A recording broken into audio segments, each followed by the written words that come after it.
gave his thoughts and defense against the charges being brought against him by the International Criminal Court. We'll dig into that. We also want to break down for everyone a little beyond the headlines in terms of where are we actually in terms of everything going on in the Middle East? Where have we conflated things? Where do we just have things flat out wrong? And more importantly, what's the path ahead? Let's begin. Think you know the news of the day? Think again with Boyd Matheson on KSL News Radio. Of course, the big headline over the last couple of days has been about the International Criminal Court issuing arrest warrants for both Israel Prime Minister Benjamin Netanyahu and the head of Hamas. So they sort of did a twofer there at the International Criminal Court. Some people were outraged by that. Some people were upset it wasn't far enough. They didn't include enough people. Others saying, what is the International Criminal Court and can they really do anything? So there's a lot of confusion about all the headlines that were flashing across screens over the last couple of days. And so we wanted to dig into it. And I think, of course, digging into it, starting with the Israeli Prime Minister's own defense of that. Again, a rare interview for Prime Minister Benjamin Netanyahu with Jake Tapper on CNN yesterday. Jake Tapper asked the Prime Minister about the charges brought on by the ICC. Here's how the Prime Minister framed those charges. I think these charges are exactly as President Biden called them. They're outrageous. They're beyond outrageous. This is a rogue prosecutor that has put false charges and created false symmetries. The first false symmetry is he equates the democratically elected leaders of Israel with the terrorist tyrants of Hamas. That's like saying that, I'm issuing, arrest warrants for FDR and Churchill, but also for Hitler. Or I'm issuing arrest warrants for George W. Bush, but also for bin Laden. That's absurd. That was Benjamin Netanyahu. And again, I do think there is this interesting conflation between a democratically elected leader of a country and the head of a terrorist organization. I think those are different. I think the Prime Minister was right on that count. There's plenty of things to disagree with in terms of how that Israeli government is operating or functioning. We'll get to that in just a second. But I do think it's important to separate out. This is one of the big challenges, I think, happening in this battle between Hamas and Israel and the negotiation for hostages and for ceasefires is you're not negotiating with a nation state. When you're negotiating with a hostage organization, it's just a different thing. And so I think that's something we have to take into account, knowing that when this ends, Hamas in Gaza will be done. There's no way for that to really end in a way that keeps them in power there. And hopefully where all of this leads is the Palestinians in Gaza can put together their own government. That actually puts you on a path where you can get to a two-state solution. You can have a different kind of conversation beyond just the headline stuff. Jake Tapper asked Benjamin Netanyahu about the lack of aid getting to civilians in Gaza. This is where a lot of the frustration globally is in relationship to Israel, is about the innocent Palestinians who are suffering the famine-like conditions in many areas there within that Gaza Strip. Netanyahu talked about what has been done by Israel, and then we'll talk about what else needs to be done to move that forward. We've put in 500,000 tons of food, medicine for this population. We've taken 20,000 trucks. We've paved roads to put those trucks in. We've opened border crossings that Hamas closed down. I've had airdrops that are facilitated, sea route supplies. I mean, the whole thing is absurd. So those are the things that the Israeli government has done in terms of getting aid into those who need it most inside of Gaza. And, of course, there is a debate over how much of that is getting to the innocent civilians, how much of that is being confiscated and commandeered by Hamas and its organization. It has to keep its fighters going. And so there's that component to it. Of course, the U.S. has been very critical of some of the things that Israel has and has not done in terms of that aid, including the U.S. being part of building a port, a floating port dock there that can get more aid in to those who need it inside of Palestine. You may recall not too long ago when there was a strike that killed 7 aid workers from the World Central Kitchen, and the U.S. and allies around the world were rightly outraged by that. In fact, let's go back to some comments made by John Kirby. He gave at the White House just after that took place. We were outraged to learn of an IDF strike that killed a number of civilian humanitarian workers yesterday from the World Central Kitchen, which has been relentless in working to get food to those who are hungry. In Gaza, we send our deepest condolences to their families and loved ones. More than 200 aid workers have been killed in this conflict, making it one of the worst for aid workers in recent history. This incident is emblematic of a larger problem and evidence of why distribution of aid in Gaza has been so challenging. Beyond the strike, what is clear is that the IDF must do much more to improve deconfliction processes so that civilians and humanitarian aid workers are protected.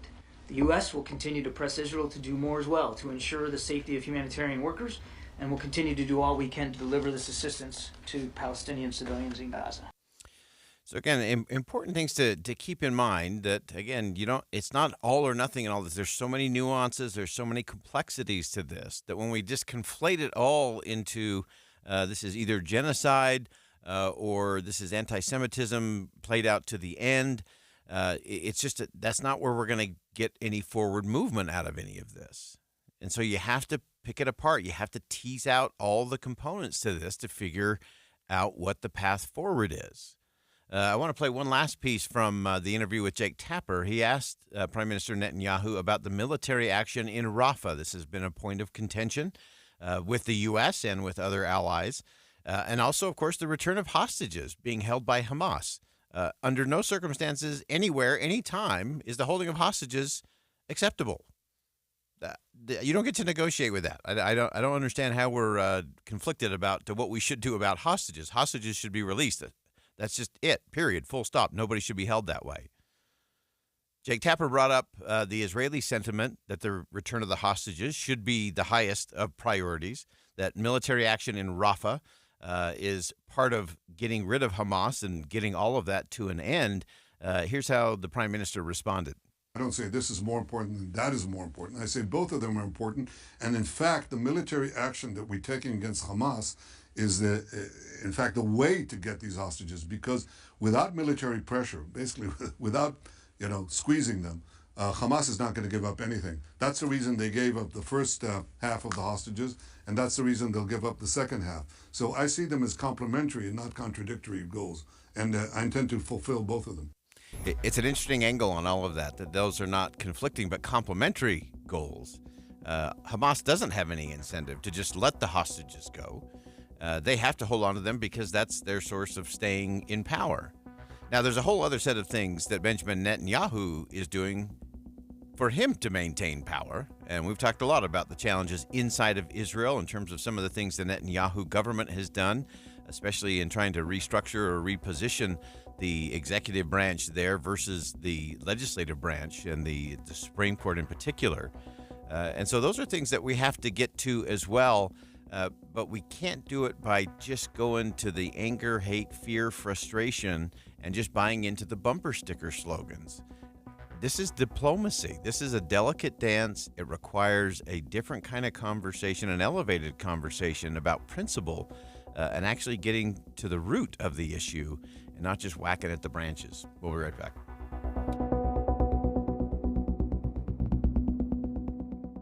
Think again on Inside Sources with Boyd Matheson. A dynamic scene and response. Right now, with the propane off-gassing, we do not want to put our responders in harm's way. KSL is on the scene, describing the latest in rerouting traffic. Multiple teams of specialists are working. Crews also plan to put out booms to contain any fuel leaks. Once the area is deemed safe, divers will be in the water. 12,000 gallons of propane. US 189 closed in both directions. Breaking news of every kind, reliable updates every time. We have you covered at KSL News Radio. Can I tell you the one question I've never been asked on my soda weight loss journey? No one ever in the history of ever has asked me if soda weight loss works. Because they don't have to ask if. They ask, how does it work? Because it does work. And the how is real simple. It's actually in the name. It's soda weight loss. SOTA stands for state-of-the-art weight loss. Why? Because it is state-of-the-art. I lost 37 pounds in 90 days. I'm 2.5 years down the track, still 37 pounds down. The results don't lie. I've had my own nutritionist and coach every step of the way. If ever I felt like I was getting off path or my body wasn't getting the nutrients and the energy that it needed, I've got someone right on the line who can help me stay on path and keep my success journey going forward. Same can work for you. As I always say, when it comes to your SOTA weight loss journey, there's no time to lose, only time to win. So start winning today. Your healthy tomorrow actually can start today. Make the decision today that will change every day for the rest of your life. It starts at SOTA Weight Loss. SOTA Weight Loss stands for state of the art. Check it out at SOTAweightloss.com. I'm still going for it, even with higher stroke risk from atrial fibrillation, an irregular heartbeat not caused by a heart valve problem. Over a 3-year study, Eliquis apixaban tablets reduce stroke risk better than warfarin, and over 97% of Eliquis patients did not experience a stroke. A first stroke occurred in 2.9% of warfarin patients versus 2.3% of Eliquis patients. Don't stop taking prescription Eliquis without asking your doctor. It may increase your stroke risk. Eliquis can cause serious and, in rare cases, fatal bleeding. Don't take Eliquis if you have an artificial heart valve, abnormal bleeding, or antiphospholipid syndrome. While taking, you may bruise more easily or take longer for bleeding to stop.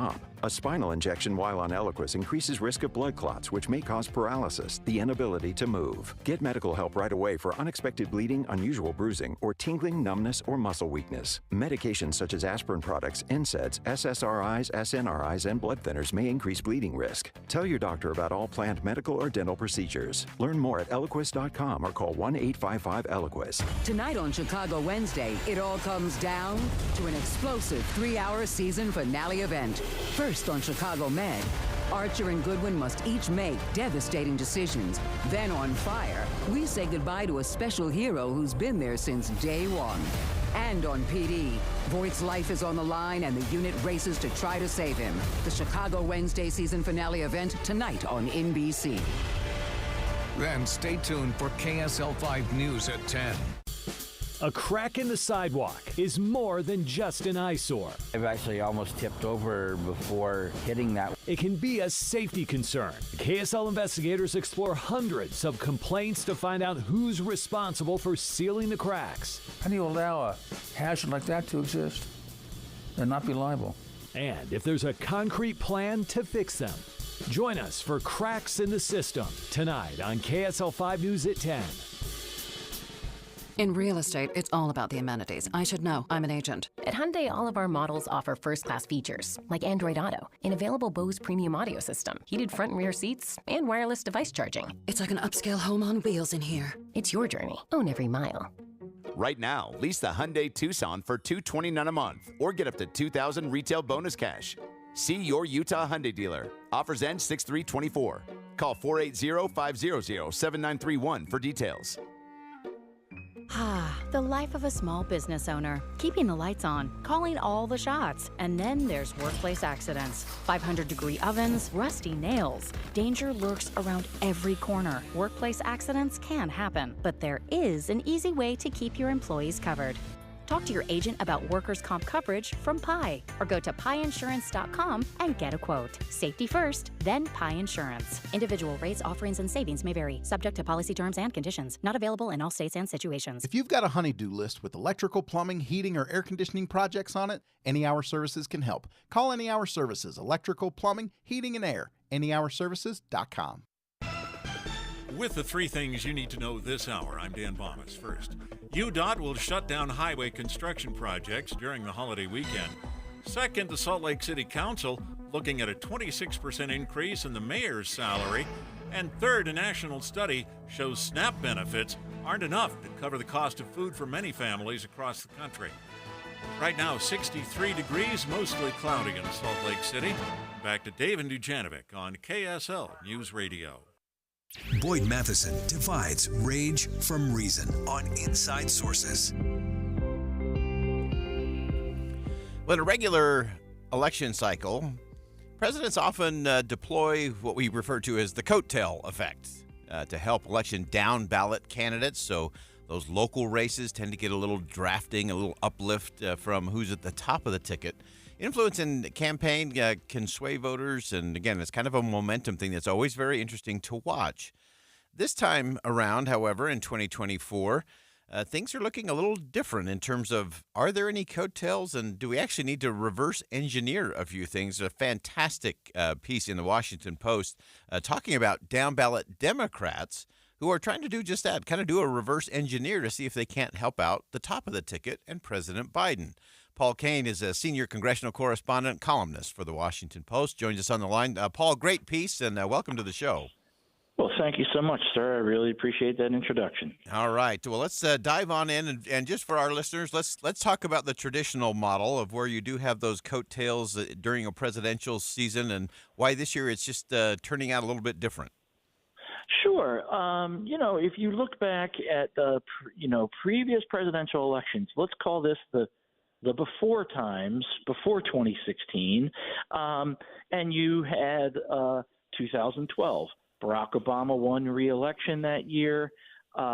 Senate Democrats picked up 2 seats in the Senate. They gained 2 seats. They picked up, I think, 8 in the House that year. 2008, Obama won big as Republicans were reeling. They gained 20 to 22 seats in the House, and they won 8 in the, well, it depends on your math. Eventually it became 9, in the Senate. 2004, George W. Bush, he won re-election. Republicans gained in both the House and Senate. That's the way it usually works. You have these elections where the top of the ticket brings along the lower seats, and you see sort of you'll look at a bracket of results, and you'll see like the president in a state gets 52.2%. The Senate candidate gets 51.8, almost following right behind, and the House people in their districts get similar results, and that's how this flows. Yeah. But this election and the last 2 elections previously actually have been sort of all scattered across the lands. Trump won in 2016. We didn't get too deep into this in the story. We didn't want to bore people with too many numbers, but in 2016, Trump, quote unquote, won, but he lost the popular vote. Right. Democrats actually gained some seats in the House and Senate then. And then in 2020, Biden actually didn't have in the House, Biden had sort of negative coattails. The Republicans managed to win up to about a dozen seats in November 2020, even though Biden was winning by more than 7 million votes in the popular vote. So these things have gotten sort of scattered about. And what some Democrats are looking at this fall is they understand there's an 81-year-old incumbent who doesn't energize their base of voters the same way that Barack Obama would in 2012 or Bill Clinton in 1996. Yeah. And they want to try to take their own popularity because they do feel like they're poised to win back the House, and they feel like in the swing states where there are Senate races, they feel pretty good about their chances in those races.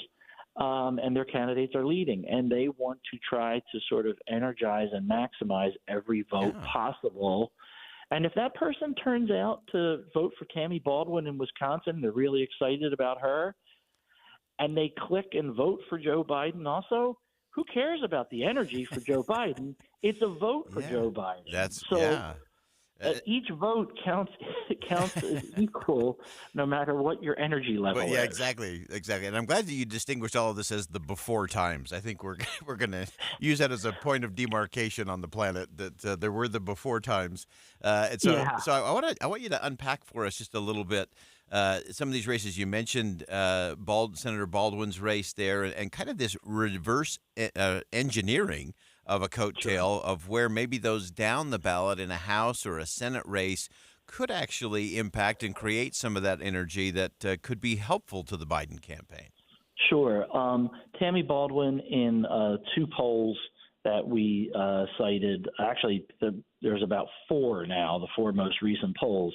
She has a lead that is anywhere from like 5 to 12 points, depending on the numbers, and basically she's at anywhere from 49 to 52 to 54% of the vote in Wisconsin.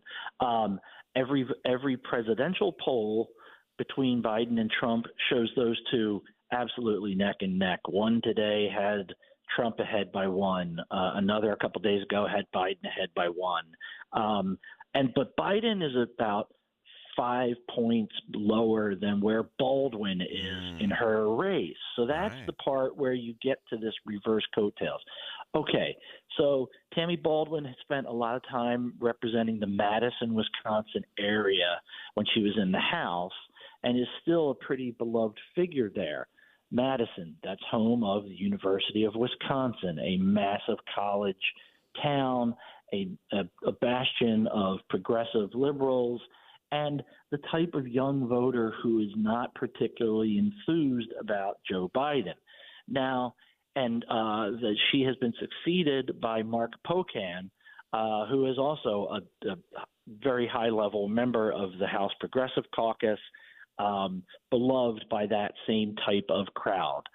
If those two sort of working in concert with the Biden team are able to energize voters and tell them to get out and vote, there is a chance that some will go into the ballot box and or the mail system or however they're going to vote. There's a chance that some will simply ignore the White House presidential race and leave it blank, or they might vote third party. But there's a pretty good chance that they will vote for the Democratic nominee when the possibility of the other candidate is Donald Trump. So that's the thinking. If they can try to do this and energize their voters to show up, turn out, they're going to vote for Mark Pocan and Tammy Baldwin, there's a pretty darn good chance they will then also vote for Joe Biden. So that's the theory behind it. Yeah, fascinating stuff. It's a novel concept. Yeah. You know, it's not the traditional method of how you get people jazzed up for an election. Yeah, but this is not the before times. This is our time. And yes. Great perspective. And it's really interesting, too, as I kind of played through that, I thought, oh, wow, there's actually some interesting spaces where the Republicans would be smart to take a similar reverse engineering where there's not enthusiasm for the former president, but there may be some for some of those Senate races or House races. And so I think the concept is so solid. Great piece. You can check that out today at the Washington Post, WashingtonPost.com. And Paul Kane, senior congressional correspondent, columnist there at the Washington Post. Paul, great perspective, really brilliant insight. Thanks so much for joining us today.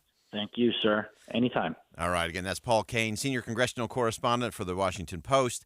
And it's really interesting to look at. So often you do have those presidential candidates providing some very nice coattails for members in House races, Senate races, even gubernatorial races to ride on during a presidential election cycle.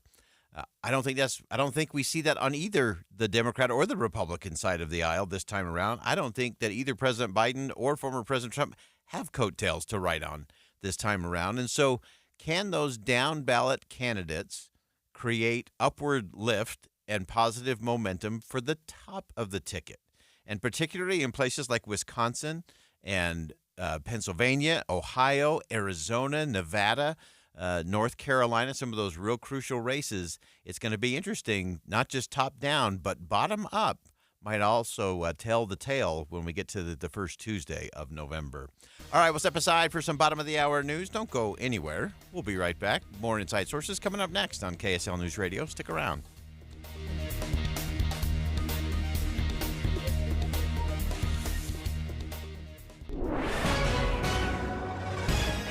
It's 1:30 at KSL News Radio. I'm Dan Bomas. KSL's top story this hour.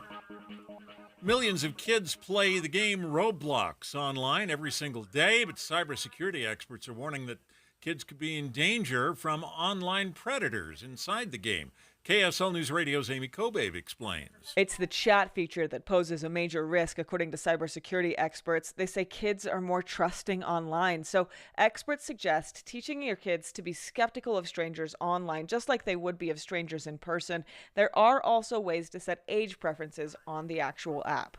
Experts also say there's no one-size-fits-all fix. but talking to their kids about the dangers is a good place to start. Our top national story this hour from ABC News. The UK Prime Minister, Rishi Sunak, has called early elections, so voters will be going to the polls this summer in Britain.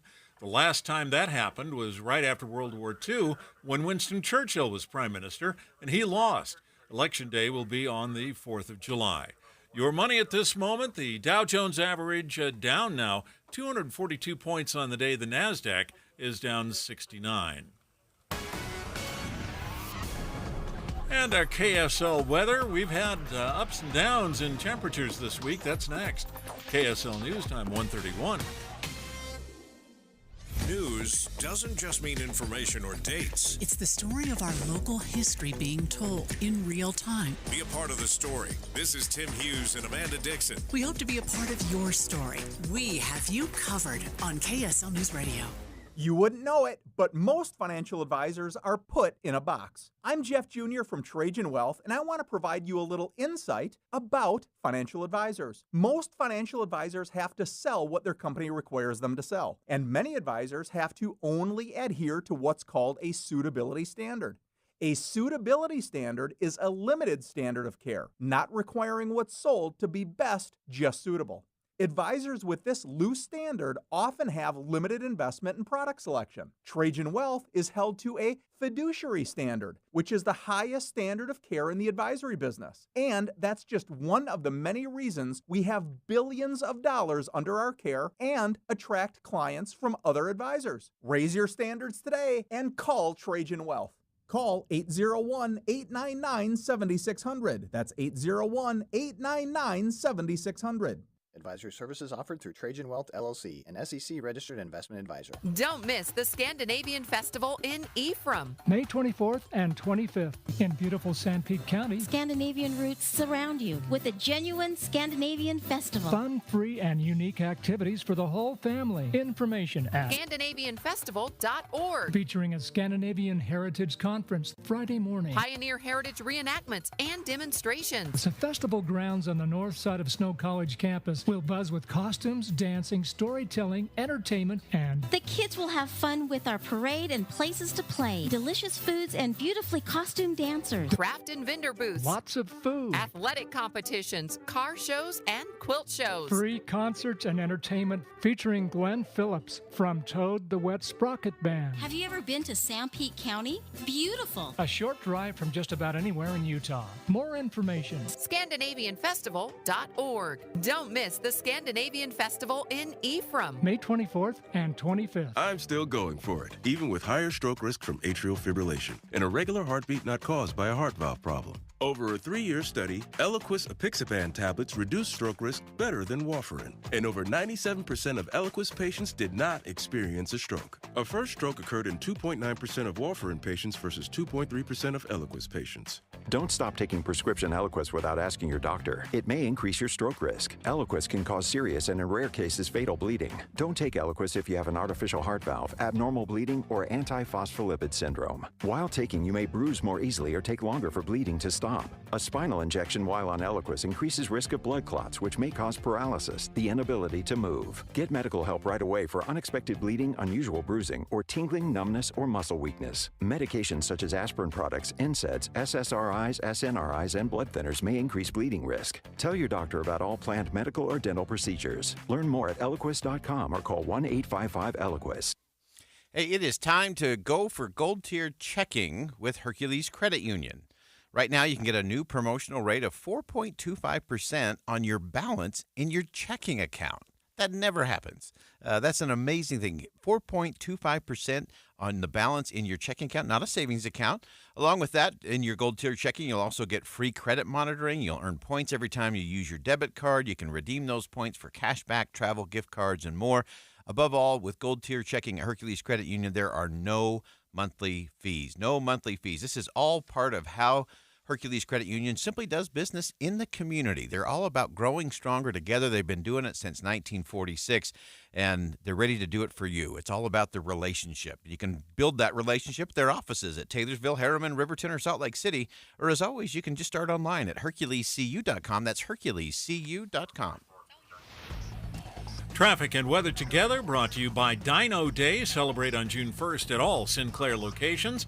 And here's Ricky Meese. A good drive on the Valley freeways, but we still have the final cleanup of a crash in the Cottonwood Heights area, 2300 East Fort Union Boulevard. That's about 70th South. And the final cleanup of an accident northbound Main Street at Hillfield Road on the right. Attention pet parents, tired of being a doorman for your furry friends? Say hello to Utah's own Pet Door Products. Your ticket to convenience and freedom. Visit petdoorproducts.com. Ricky Meese in the KSL Traffic Center. It'll warm up today, high in the mid-70s. Then a cold front moves through tomorrow with a chance of showers and a high of only 60. Friday, dry with highs back up around 70. And right now, 70 degrees and mostly cloudy. I'm Dan Bomas from the KSL Common Spirit Health Studios. Listen online at kslnewsradio.com. We're Utah's news, traffic, and weather station. Inside Sources. Inside Sources. America's voice of reason. Boyd Matheson on Utah's home for elevated conversation. Inside Sources on KSL News Radio. Welcome back to Inside Sources here on KSL News Radio. It is great to be with you today, as always. We've been talking about a lot of things over the last couple of weeks as it relates to mental health. Of course, May being Mental Health Awareness Month. Also combating loneliness, isolation, so many of the things that we saw come in and out during the pandemic that are still having serious impact on health and wellness and on our communities. That connective tissue is so important.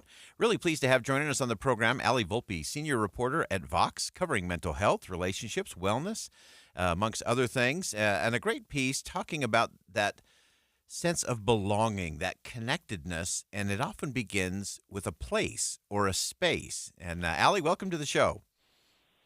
Thanks so much for having me. So let's dive into this. You've been looking at some of the impact of these areas. Of course, we often refer to them as third spaces and third places.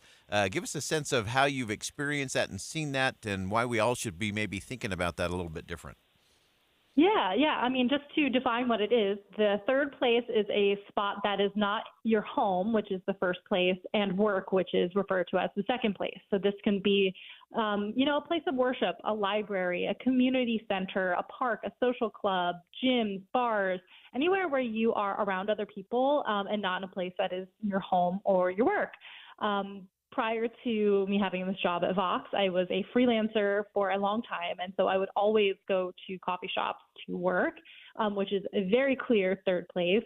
And I loved just interacting with the people that I met there, whether it's the baristas, fellow workers, like just something as small as a short exchange with somebody really has the opportunity to change your day. There's actually been research that shows that, when you interact with these people, it can improve your well-being. It can entrench you in a community. And so that's who we find at third places and why they're so important. Yeah, I love the quote you had from one of your friends about this belonging, this connectedness isn't some magical destinational place that you go to. It's a space where you actually connect to people. So talk to us a little bit in terms of those third places and why they are so important and why they've become kind of a challenging thing in the world today. Yeah. So, I mean, even before the pandemic, these places were being closed down, according to research. And the way that we spend our lives sort of contributes to that. If you think about your house, a lot of people are maybe lucky enough to have a yard or a washer and dryer in their house. And so they're doing these things by themselves. They're not going to places to do their laundry or to go to a park. And our leisure time is increasingly more solitary. We have streaming platforms where we kind of spend a lot of time engaging with TV and movies by ourselves. So we aren't going to these places. And when they aren't prioritized or frequented by people, they're going to get shut down.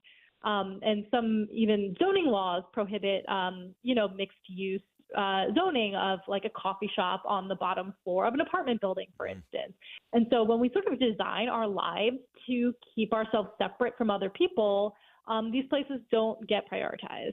Yeah, and that having some of those, I think it involves everything from our own being intentional of things to city planning and government and making sure that we're creating those. You also mentioned in the piece, you quote Robert Putnam, who's been a friend of the show for a long time and, of course, wrote Bowling Alone, why we're so disconnected that way and what that's doing to us. You also mentioned some of the statistics that have been coming out in terms of the decrease in association, whether it's religious affiliation, whether it's clubs and groups. What else are you seeing in that space, and how do we start to change that dynamic where we're leaning into those places a little bit more? Right. Yeah, a number of studies have shown that, religious attendance is down among people. And so that is a very big third place where a lot of people would go to get community and find connectedness.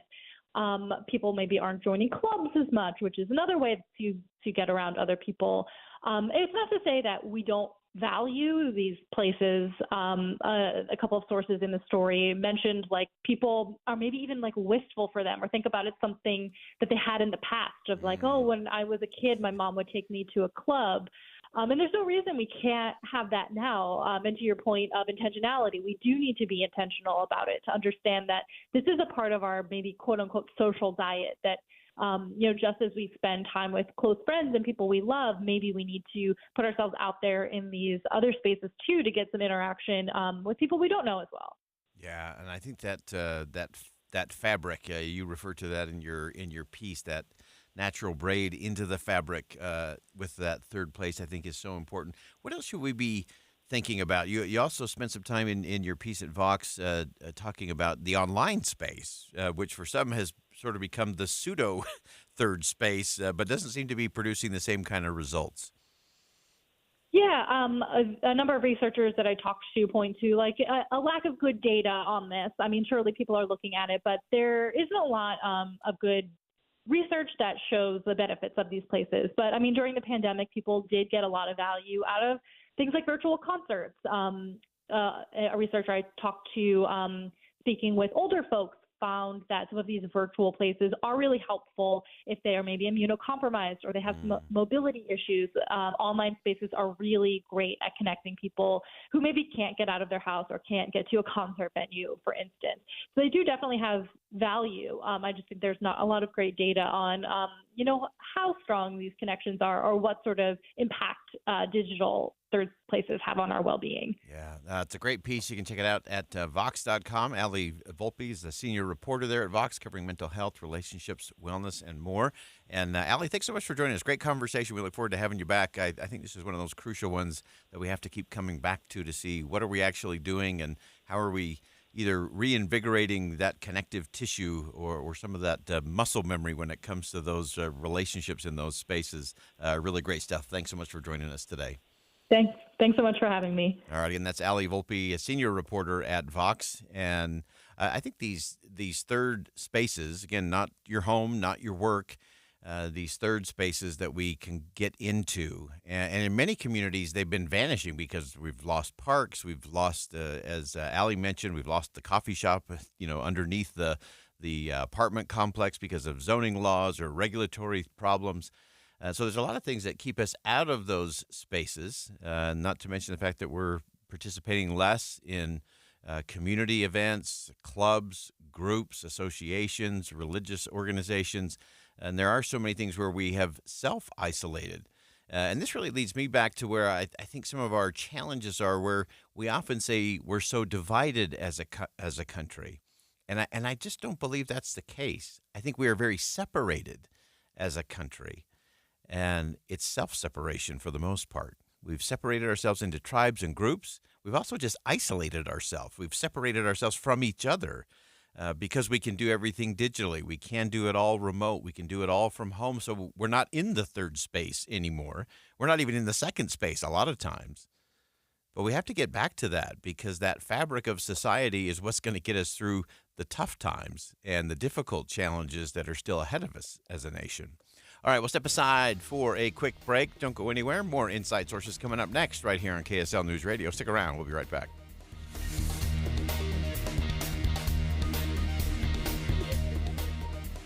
Common Spirit Health has expert orthopedic care that gets you back at it and back to your best. Find skilled orthopedic physicians at Common Spirit locations who specialize in general orthopedics and repair of hips, knees, shoulders, and hands, so you can return to running races or chasing the grandkids.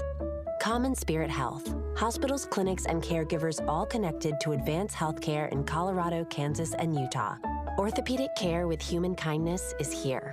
Visit mountain.commonspirit.org. Looking for a secure retirement plan without market risk? Look no further. Lyle Boss, president of Boss Financial, specializes in no market risk retirement strategies with guarantees of principal, guaranteed growth, and lifelong income. Join Lyle right here each Saturday and Sunday for his Safe Money radio show and call him now at 855-355-SAFE for your complimentary customized Safe Money information kit and Safe Money book. Nothing but upside here at 855-355-SAFE. At KSL News Radio, we have a 30-year legacy of honoring Utah teachers, but we can't do it without your help. Please tell us about an important teacher in your life on the KSL Teacher Tribute Wall, presented by Cypress Credit Union. Each month, one lucky teacher wins a $500 gift card from Cypress Credit Union, a $250 gift card to Harmon's, plus season tickets to Hale Center Theater. Say thanks to your teacher today at kslnewsradio.com/teacher from Cypress Credit Union and KSL News Radio. Josh loves springtime in Utah, but he hates to paint, so he called Rhino Shield. We have a cedar-sided home at the edge of the woods, painted like 1980s beige, and we wanted something that was more of a mid-century and modern look. We were driving around and we saw a sign in somebody's yard and said Rhino Shield. It's not paint. Rhino Shield ceramic technology is formulated for our unique climate here in Utah and is Class 1 fire rated. Gave Rhino Shield a call, and in fact, they were fantastic with the arrangement on scheduling. The 25-year guarantee was important to us. This is our forever home, and we want to make sure that whatever we're doing is going to last a long time. Utah, you can have the 25-year guaranteed protection of Rhino Shield for 15% off the regular price. I'd say if you're thinking about Rhino Shield, just do it. It's been 2 years now, and it still looks like the day it went on. This offer is limited, so call 435-246-4466, 435-246-4466, or rhinoshieldwest.com. Go Rhino Shield. Put your phone on D&D. That means do not disturb when you're driving. And when you're going from point A to B, I need you to stay safe, please, so always sing with me. So put your phone on D&D. That means do not disturb when you're driving. And when you're going from point A to B, I need you to stay safe, please, so always remember this beat. Don't drive distracted. A message brought to you by the National Highway Traffic Safety Administration, Project Yellow Light, and the Ad Council. Why choose a Sleep Number smart bed? Can I make my side softer? Can I make my side firmer whenever I want? Can we sleep cooler? Sleep Number does that. Cools up to 8 times faster and lets you choose your ideal comfort on either side. 94% of Sleep Number smart sleepers report better sleep. And now during our Memorial Day sale, save 50% on the Sleep Number limited edition smart bed plus free home delivery when you add any base. Ends Memorial Day. To find a store near you, visit sleepnumber.com. Hi, Doug Wright, and it's the time of year when we're all catching up, getting the yard ready to go. We've got kids' games we're attending, graduations, birthdays, just around the corner, all of these things. When you're planning a special event or any event that you want to feel very, very good and special about, the place to go to satiate the appetite and to celebrate all those great events, it's Ruth's Chris Steakhouse. The best food you have ever had is waiting for you at both locations. There's Hotel Park City.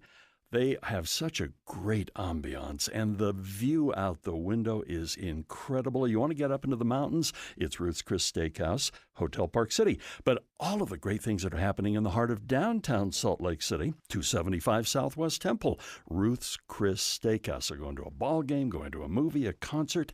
Yeah, it works up an appetite, doesn't it? Whatever the special occasion, or no special occasion at all, go to Ruth's Chris Steakhouse. There's never been a better time to test drive that Hyundai you've always wanted. You're your journey. Own every mile in a brand new Hyundai. Visit buyhyundai.com or see your Utah Hyundai dealer today.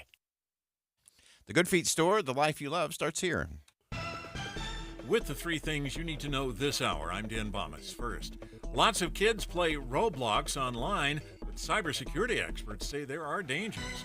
Second, the Prime Minister of Great Britain is gambling on early elections to keep his Conservative Party in power. Third, Apple wants a judge to dismiss a lawsuit accusing it of having a monopoly on smartphones. Right now, we're at 71 degrees. It's mostly cloudy in Salt Lake City. Back to Inside Sources on KSL News Radio. Boyd Matheson divides rage from reason on Inside Sources. Welcome back to Inside Sources here on KSL News Radio. It's great to be with you today. As always, I am Boyd Matheson. And as we continue to look at the landscape in media, in particular, we had some changes right here in our, actually, I was going to say in our own backyard, but actually in our own building. Deseret News made an important announcement yesterday. Sarah Jane Weaver has been named the new editor for the Deseret News. And, of course, Sarah's a longtime journalist. She was the executive editor of the Church News and has taken this new role. This is a significant position at a significant moment, I think, in terms of the 174-year-old publication. It is the oldest business in this state, folks. Deseret News has been around for a long time, and Sarah is a perfect person to take over and steward that for the next 174 years. And Sarah joins us in studio. Sarah Jane, welcome to the show. Well, thank you so much for having me. So now you're in a slightly different seat from a lot of our conversations in the past. This has been an interesting journey for you as you've gone through the different phases of being a journalist and a writer and a storyteller and then an editor. In the Church News perspective, and always having that influence to ask the right questions and to ask the second-level questions, which I think is one of your unique gifts you bring to the Deseret News. But give us a little sense of the journey and maybe a pivot point, a hinge point in terms of ending up where you are today. Well, it's great to be here. I've been the Deseret News editor now for about 25 hours, and so I'm still getting my feet underneath me.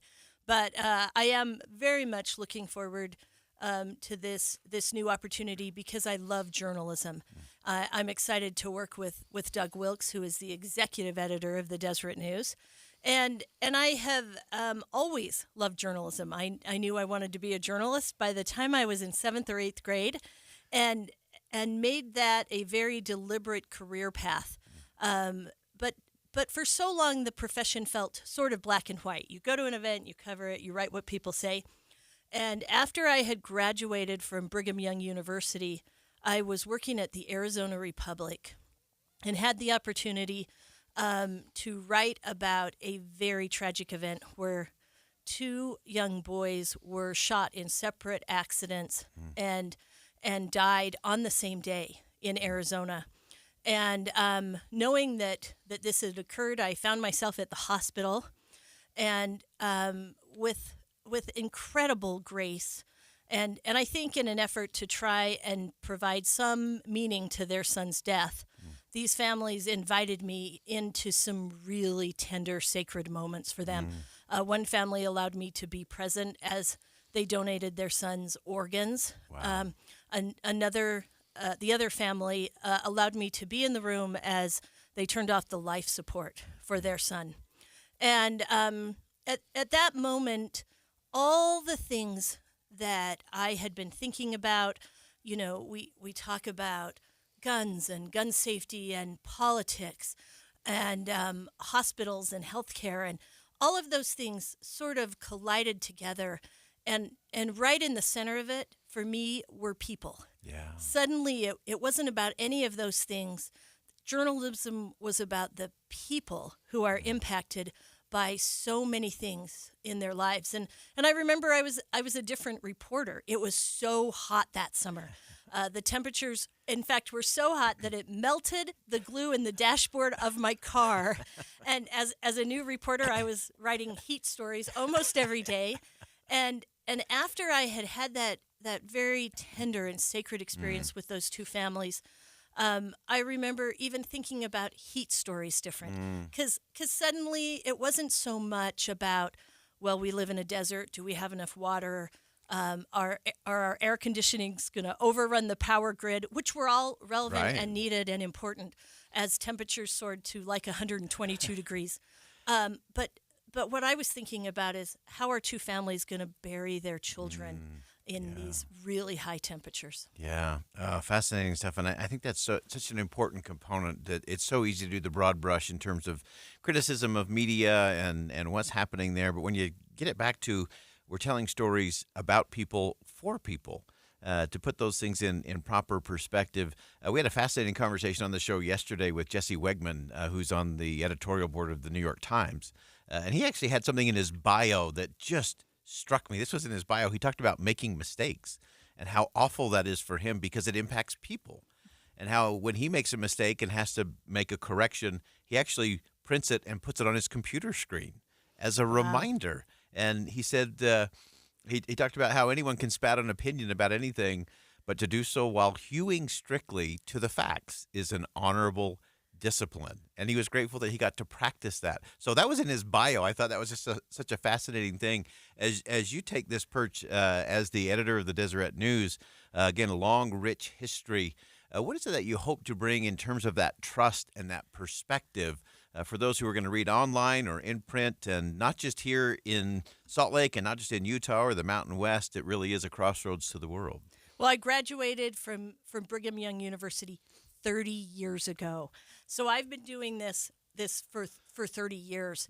And I hope what we bring is understanding. I'm so grateful that you actually mentioned mistakes. It is hard to be a journalist because if someone makes a mistake, then they can sometimes correct it. We duplicate our mistakes hundreds of thousands of times. Even in printing presses, you if something goes to press and it's a mistake, you just print it over and over and over and over again, and it actually causes all of us to be very reflective, because in this day and age, it's hard to call back mistakes because they go out on social and they, when I was working with Church News, we worked across multiple mediums, and we would translate our content into languages, and sometimes it was on a podcast or in videos. Right. And we had to be very careful because once something went out on Twitter, Facebook, Instagram, in Spanish and Portuguese, it was very hard to call back. Yeah, so fascinating. Give us one last thing before we let you go. Again, 25 hours into the job. I think you have a few things on your to-do list today, and we're glad you're with us for a minute. Give us one thing that you hope people think different or do different in how they consume the news that you and your team will be creating and promoting there at the Deseret News. We live in a time where media is so polarized, and where society is polarized and very divisive. People have very, very, very intense opinions. And I hope that we can be something in the middle. I hope that we can that people can see the Deseret News as a gathering place, a place to find information, as I said earlier, a place to gain understanding, a place to figure out how all of the forces that intersect our lives come together. And in that coming together, I hope that there is some space for truth and understanding, and maybe some compassion and some grace to rise up in a society that is limited on some of those things. Yeah, such an important mission. Again, 174 years, the Deseret News has been here in the state of Utah. Before much else was in the state of Utah, the Deseret News was here. Now Sarah Jane Weaver is the editor of the Deseret News, and congratulations on this new role. For your vision and for your desire to bring those stories and to be that gathering place where people can gain understanding, I think is such an important thing, needed now more, I think, than ever before. Sarah Jane Weaver, thanks so much for joining us today. Thank you so much for having me. All right, again, that's Sarah Jane Weaver, newly minted editor of the Deseret News, Deseret.com, and we appreciate her joining us on a very busy day. We're going to step aside for some top-of-the-hour news, but don't go anywhere. When we come back, we're going to have some Think Again moments with former Secretary of State Condoleezza Rice. She gave a speech recently that I think should be required for everyone to think about in terms of not just where America, what our place is in the world, but where do we actually stand and what do we actually stand for? Stick around.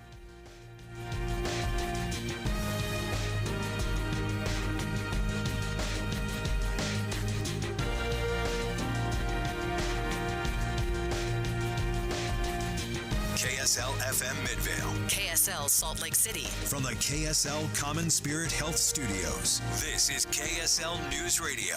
Utah's news, traffic, and weather station.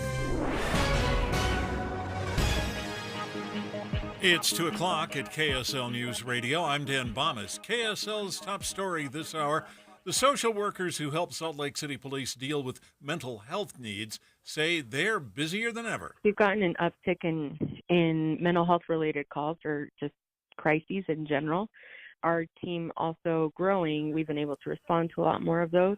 Community Connection Center Director Karen Montano says in 2020, the center helped about 1,400 people with a police response. Last year, that tally grew to around 4,000. Our top national story this hour from ABC News. Multiple people feared dead after severe storms and tornadoes blew through portions of the Midwest.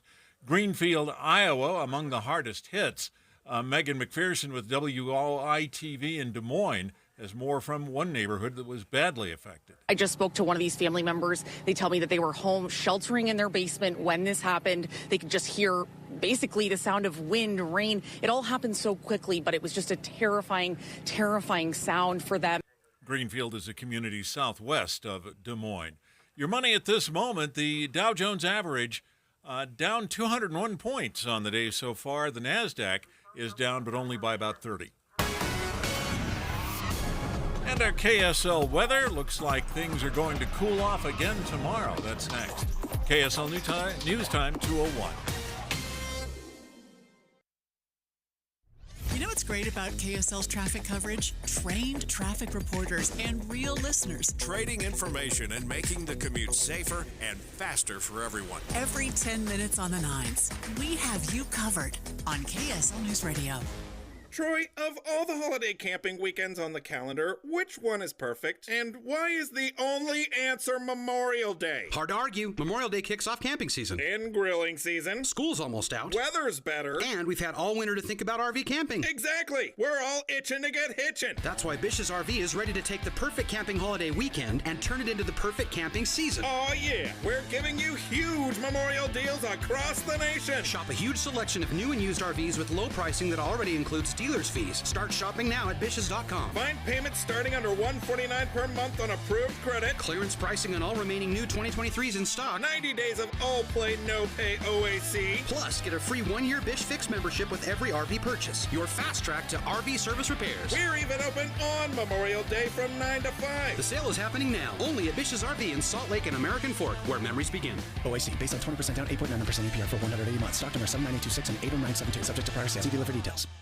Tonight on Chicago Wednesday, it all comes down to an explosive 3-hour season finale event. First on Chicago Med, Archer and Goodwin must each make devastating decisions. Then on Fire, we say goodbye to a special hero who's been there since day one. And on PD, Voight's life is on the line and the unit races to try to save him. The Chicago Wednesday season finale event tonight on NBC. Then stay tuned for KSL 5 News at 10. A crack in the sidewalk is more than just an eyesore. I've actually almost tipped over before hitting that. It can be a safety concern. KSL investigators explore hundreds of complaints to find out who's responsible for sealing the cracks. How do you allow a hazard like that to exist and not be liable? And if there's a concrete plan to fix them. Join us for Cracks in the System tonight on KSL 5 News at 10.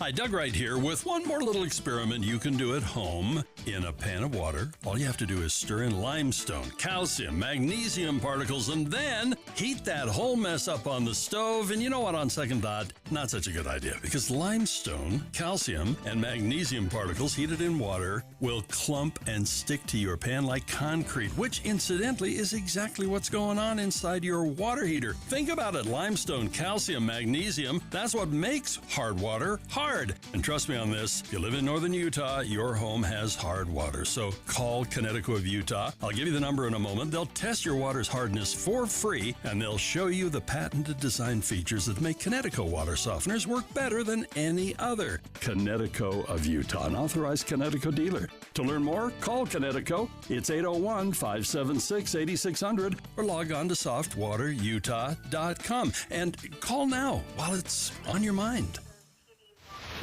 Traffic and weather together, brought to you by Dino Day. Celebrate on June 1st at all Sinclair locations.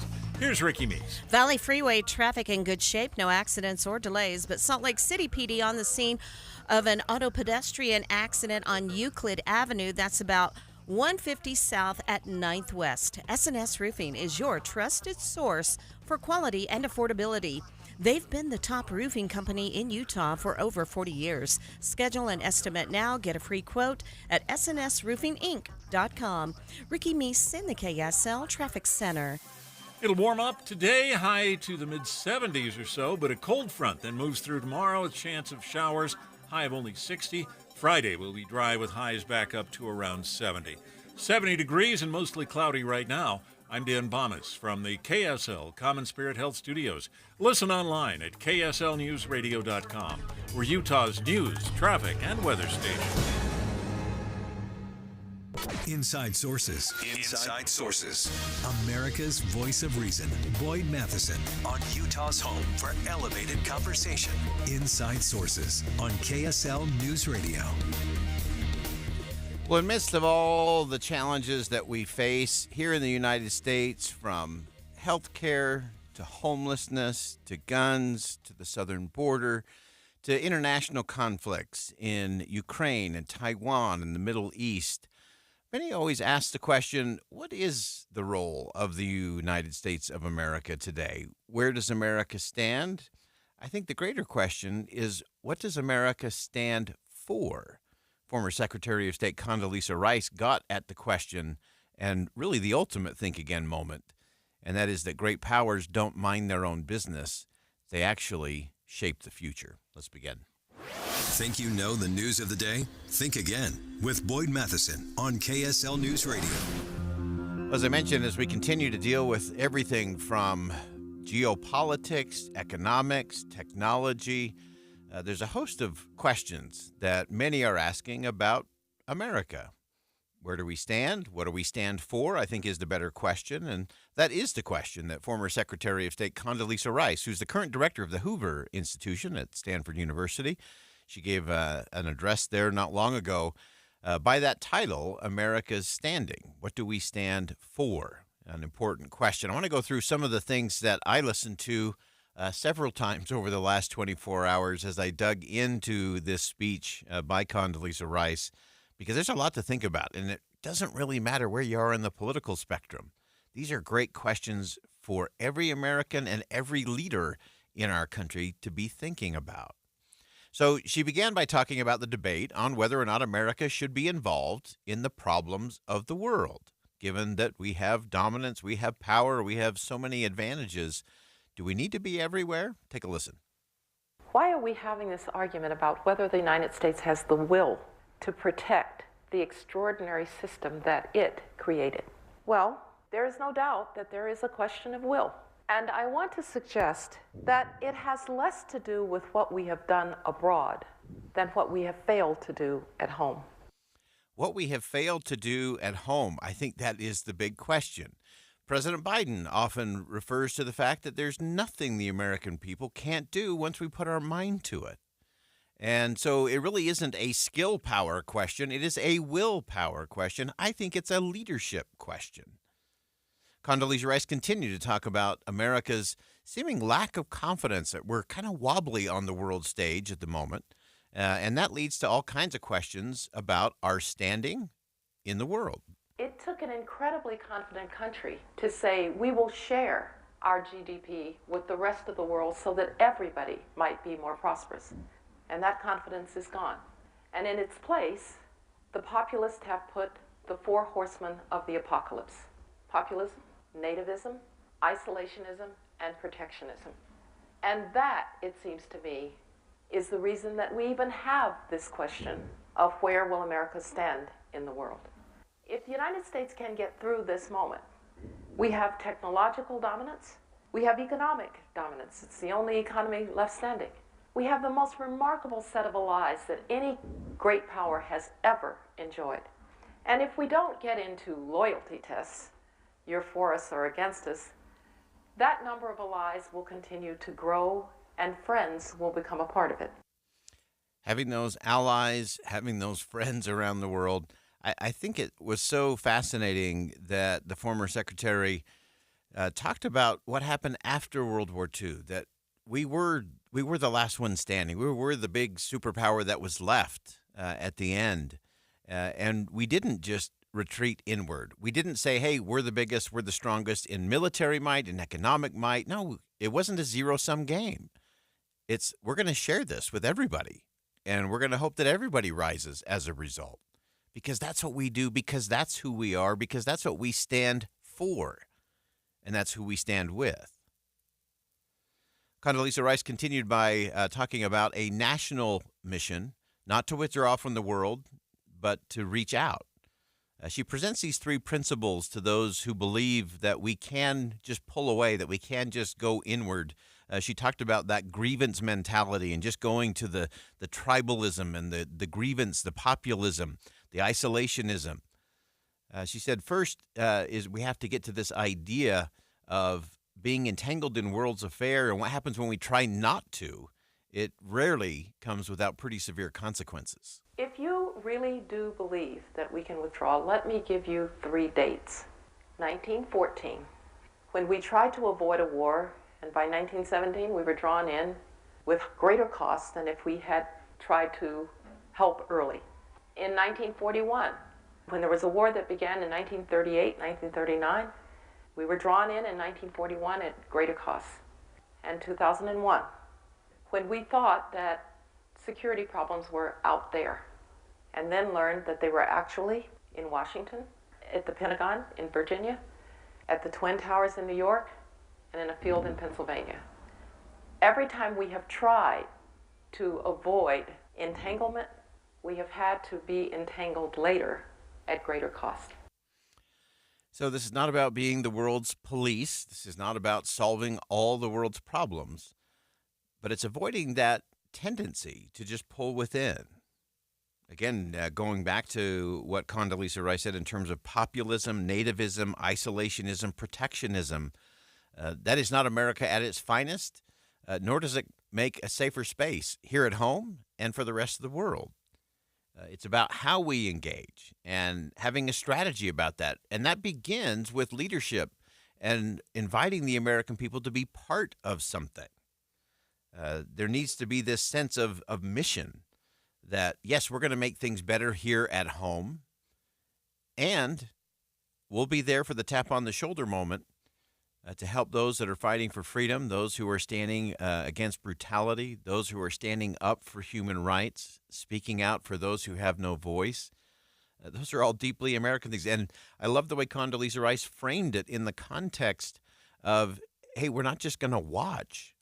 There are some things, and we'll get to this coming up in the next segment, talking about, hey, we hope someone else will step up and do it.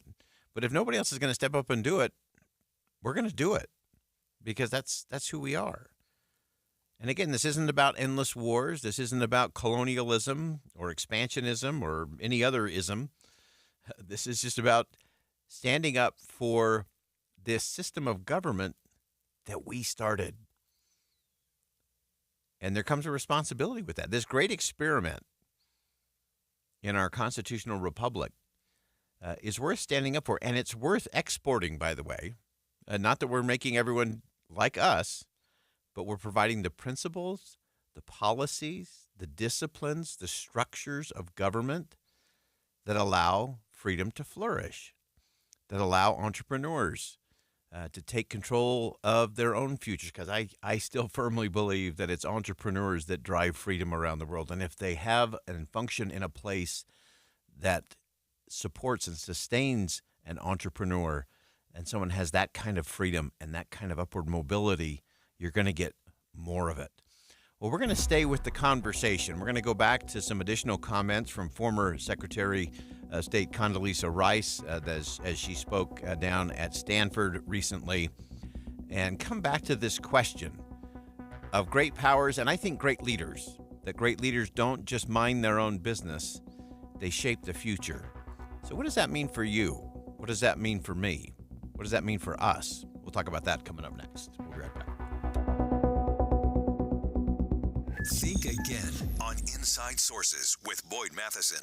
For kids like Bryson, Afu, Liz, and Noah, healing has a home. It's not like home, but it just felt like home. Hear their stories during this year's Give-a-thon.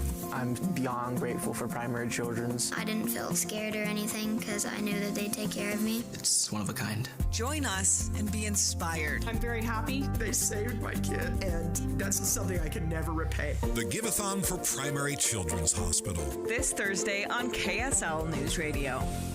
When the weather warms up, it's like a stampede, except instead of dust stirred up by hundreds of hooves, it's a cascade of phone calls to Advanced Window Products. This is Jeff Kaplan. Soon as the sun shines and the snow's gone, people want new windows and frames from Utah's #1 custom window maker, and the wait for installation grows longer. But right now, you can get near the front of the line by calling for a quote and get $2,500 off when you purchase 10 windows or more. That's on top of the incredible savings for the highest quality double-pane windows and frames, any style, any color. See, at Advanced Window Products, they actually build the windows here in Utah, they install the windows, and they guarantee them for life. There's no middleman, and they can pass the savings on to you. They even offer buy now, pay later. So get in before the wait grows longer and get the $2,500 off. Get your new windows this spring. Make the call. Advanced Window Products, 801-850-9100. That's 801-850-9100. Or visit AdvancedWindowsUSA.com. My name is J.R. Bird. As mayor of Roosevelt, I increased transparency, led the charge to pass term limits, and kept taxes low. As your congressman, I will leverage my experience in the energy sector to champion energy independence and dominance. I'm determined to defend the unborn, secure our borders, uphold our Second Amendment rights, and bring the same level of transparency that we've upheld locally. I hope to earn your support. Paid for by Bird for Congress. Springtime in Utah, and if you hate to paint, do what your neighbor Judy did. She called Rhino Shield. After having the house painted with kind of usual house paint, I was seeing cracks appearing about every 3 years and just wasn't very satisfied with that. Rhino Shield ceramic technology is formulated for our unique climate here in Utah and is Class 1 fire rated. I can't speak highly enough about the Rhino Shield crew. They also were great at working with me to get the exact right color because I was very particular. Utah, you too can have the 25-year guaranteed protection of Rhino Shield for 15% off the regular price. I would not hesitate to call Rhino Shield, and I am just thrilled to recommend Rhino Shield to my friends and neighbors and family. This offer is limited. Call 435-246-4466, 435-246-4466, or rhinoshieldwest.com. Go Rhino Shield! The life of a small business owner. Keeping the lights on, calling all the shots. And then there's workplace accidents. 500-degree ovens, rusty nails. Danger lurks around every corner. Workplace accidents can happen, but there is an easy way to keep your employees covered.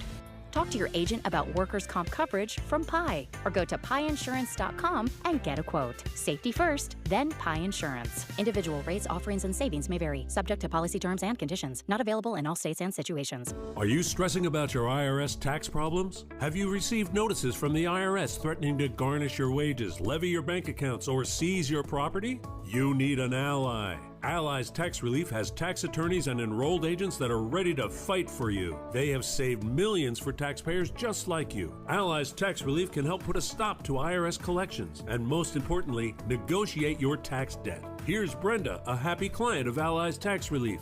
I owed the IRS around $57,000, and they're about to start garnishing my paychecks. I heard a commercial on the radio about Allies Tax Relief, so I thought I'd give them a call. After a day, they were able to at least stop the garnishments, and after a few months of negotiations, I walked away owing the IRS only $301. If you owe the IRS, call Allies Tax Relief right now for your free consultation. Call 800-230-5174. 800-230-5174. That's 800-230-5174. Any Hour Services can help unclog any drain in your house, whether you have a backup, a clog, or a slow drain you want fixed. Call Any Hour Services or visit anyhourservices.com.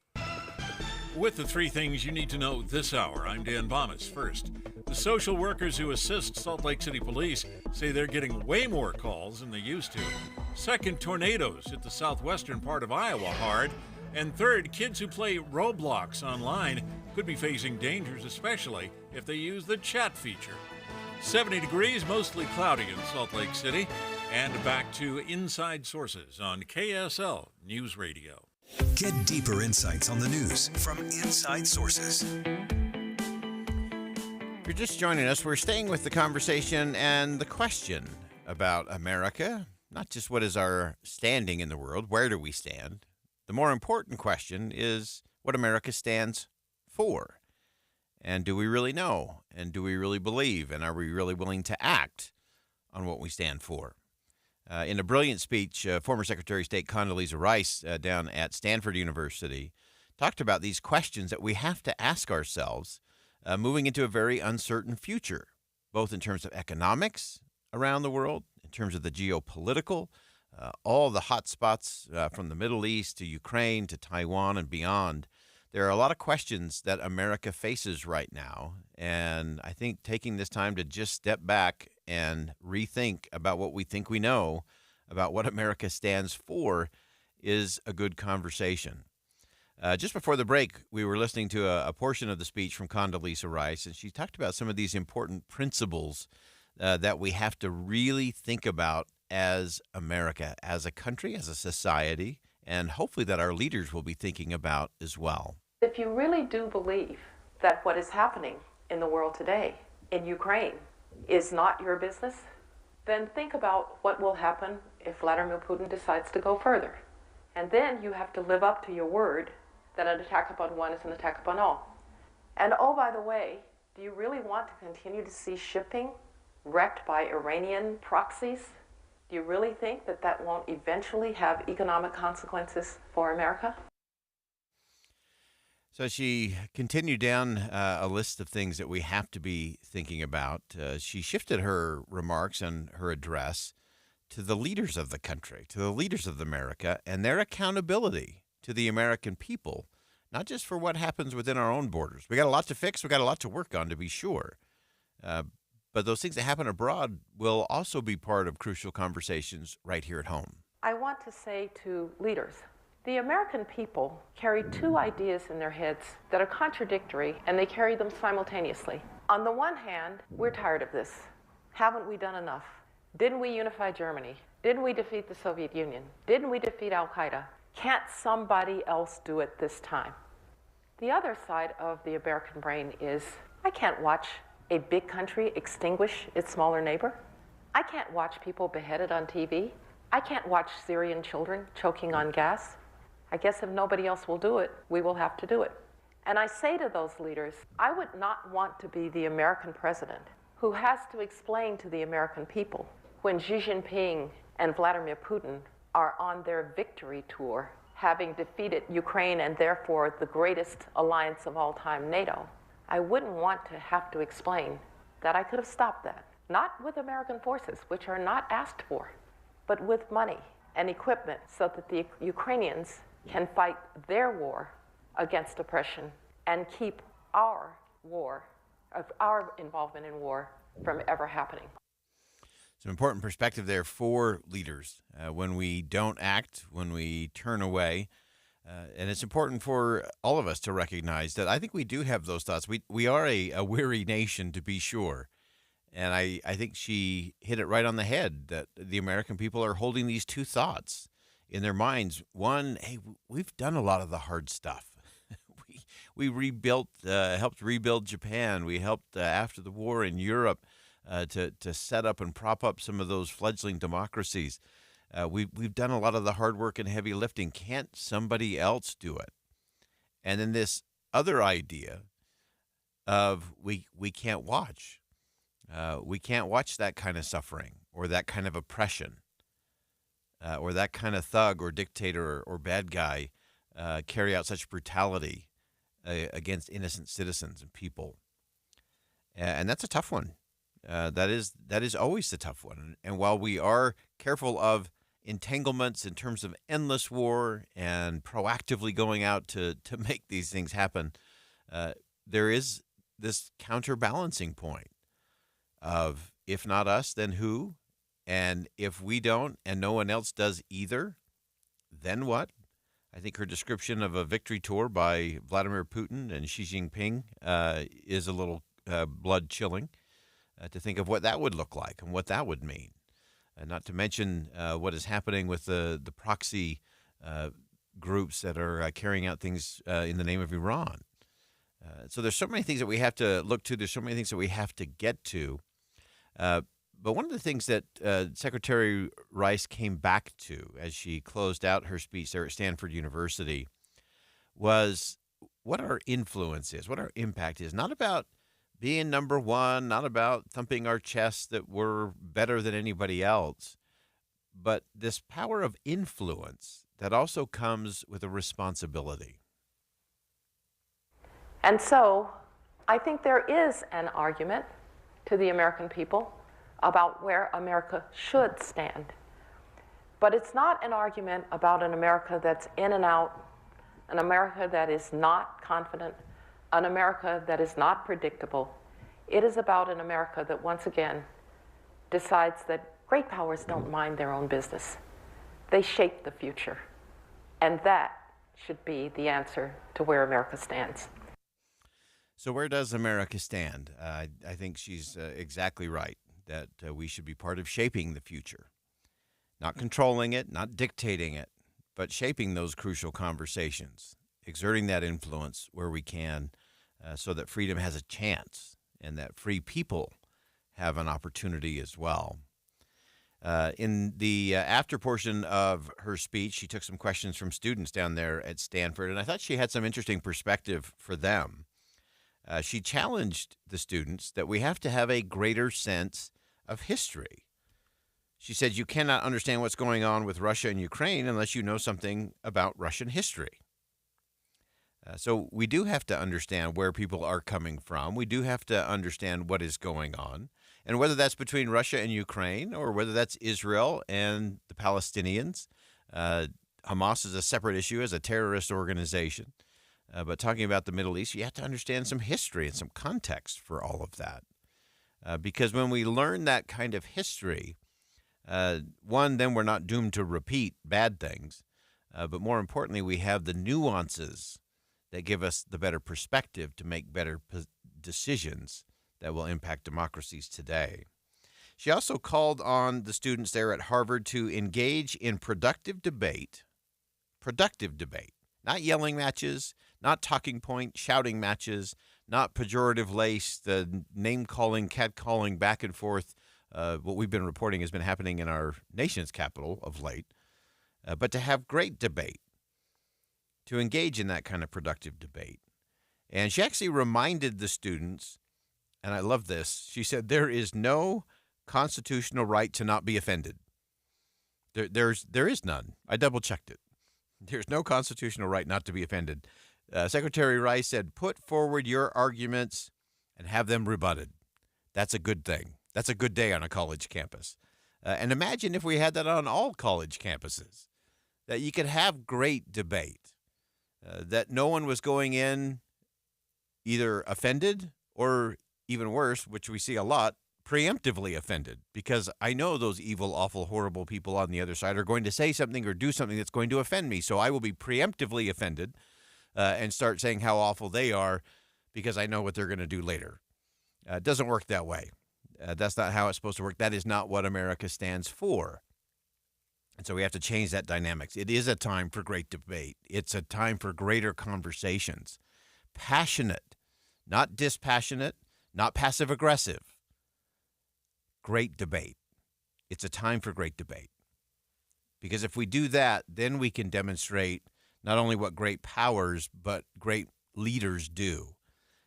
And as the secretary said, they don't just mind their own business, they shape the future. We all need to be part of that shaping of the future, and we do that by engaging in elevated conversations. All right, we're going to step aside for some bottom of the hour news. More Inside Sources coming up next. Don't go anywhere. We'll be right back.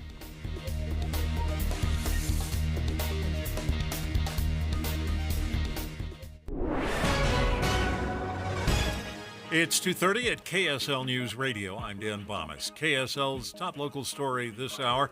Summit County deputies say a man pulled a gun at a party last weekend in Peoria An organizer of that party then responded by firing shots from a submachine gun.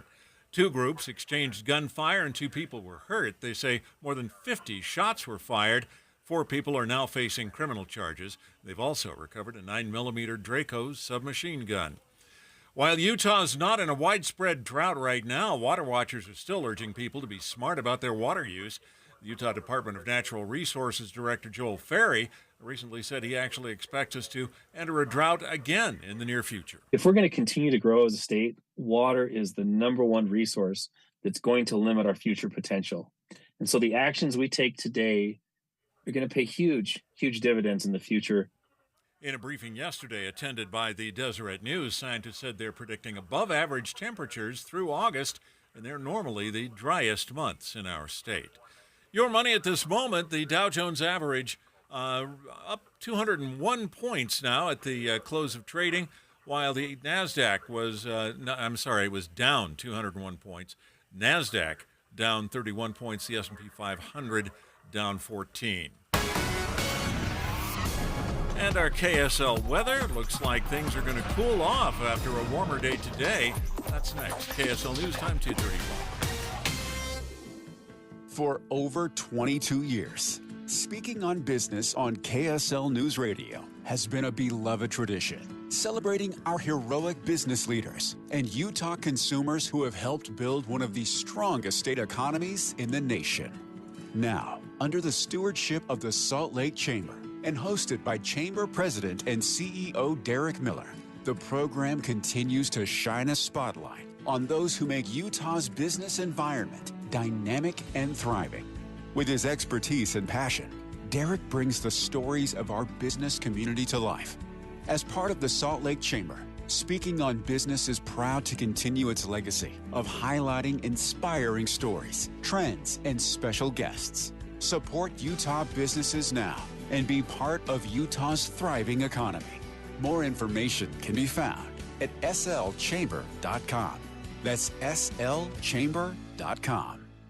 Derek Overstreet, founder of the New Millennium Group. We're a financial planning firm.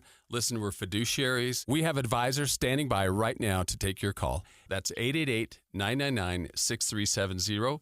888-999-6370. The reason you're going to want to call is we're going to help you retire 3 to 5 years before you thought possible. Now, imagine how that would be if you could actually retire 3 to 5 years sooner than your plan was. The way we do this is by putting together a step-by-step plan, taking into consideration any rental properties that you have, any pension income that you have, your Social Security. Listen, we put that all together for you in writing. It will allow us to build your income based on inflation. You know, inflation has been rapidly rising. You and I both need a plan that whatever we start out our income at, in 5 or 10 years, we're going to need 40% more income. So if you're one of those people listening and you'd like a plan in writing, give us a call at 888-999-6370. That's 888-999-6370, or go to utahsfinancialplanner.com. I'm Jason Walton, the only Republican political outsider running for the United States Senate. Are you tired of paying more but getting less? Food, gas, interest rates, they've all gone up. Sending more career politicians to Washington is not the solution. They're the problem. They're addicted to spending money we don't have on things we don't need. They're causing inflation as the federal debt goes up and the value of our money goes down. My opponents are big spending career politicians. Trent Staggs, 11 years politicking. Brad Wilson, 14 years. And John Curtis, as a Democrat, began 24 years ago. I'll stop runaway inflation by forcing politicians to spend only what we give them by passing a balanced budget amendment within 2 terms, or I won't run for re-election. If the other candidates won't make you that promise, then they care more about their careers than about our country. I'm Jason Walton, a candidate for the United States Senate, and I approve this message. Paid for by Friends of Jason Walton for Senate. We hope you have the right app on your phone for news. You probably have dozens. But the KSL News Radio app, well, it makes our live stream super easy. Plus, our talk shows are right there as podcast for your workday. That's the app for KSL News Radio. Traffic and weather together brought to you by Dino Day. Celebrate on June 1st at all Sinclair locations. Here's Ricky Meese. Had some delays northbound I-15 from South Salt Lake to downtown. Not sure what caused it, but those are easing. And the final cleanup of a couple of crashes on 13th East, one at 200 South, the other one at 1600 South. Get ready for memorable summer evenings with the Utah Symphony, July 5th through August 9th in Park City. Tickets are on sale now at DeerValleyMusicFestival.org. Ricky Meese in the KSL Traffic Center. We'll see a cold front move through tomorrow with a chance of showers and a high of only 60. Friday will be dry with highs back up around 70. And right now we're at 70 degrees and mostly cloudy. I'm Dan Bomas from the KSL Common Spirit Health Studios. Listen online at kslnewsradio.com. We're Utah's news, traffic, and weather station. Inside Sources. Inside Sources. America's voice of reason. Boyd Matheson on Utah's home for elevated conversation. Inside Sources on KSL News Radio. A fascinating piece in Politico today talking about President Biden's legacy long game, and it has to do with regulations. Always an interesting thing. President Biden has had a pretty ambitious list on the regulatory side of his agenda, and he's been accelerating the pace of that as we march towards the November election. There's some reasons for that, and so I want to kind of get under the headline of this.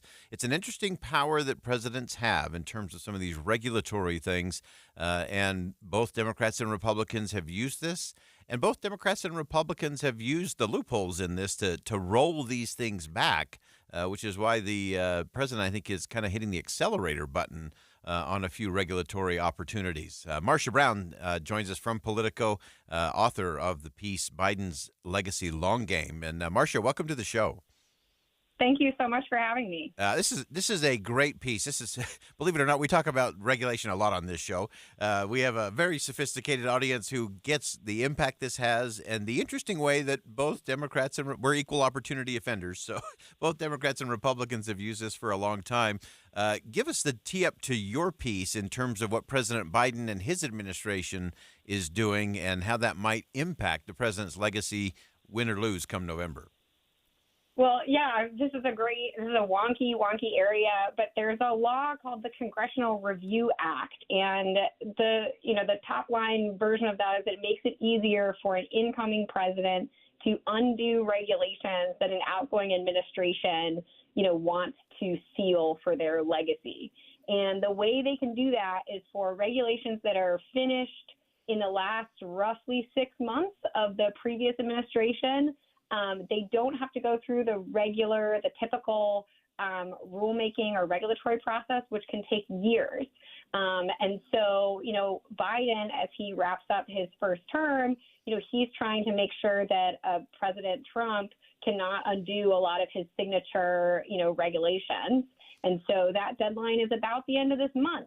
And so he's, his federal agencies have been putting out lots of regulations that he's now campaigning on as we enter the summer months as part of his, legacy and his pitch to voters. Yeah, it's such a fascinating thing to look at. We always say what is done by executive order usually gets undone by executive order. What gets done by rule usually gets undone the same way. But this particular use of the Congressional Review Act, I think, is so interesting. And again, this acceleration before you get to that 6-month window. Give us some examples from your piece in terms of areas where the president is trying to deploy, you called it raining down those regulations to try to get those locked in.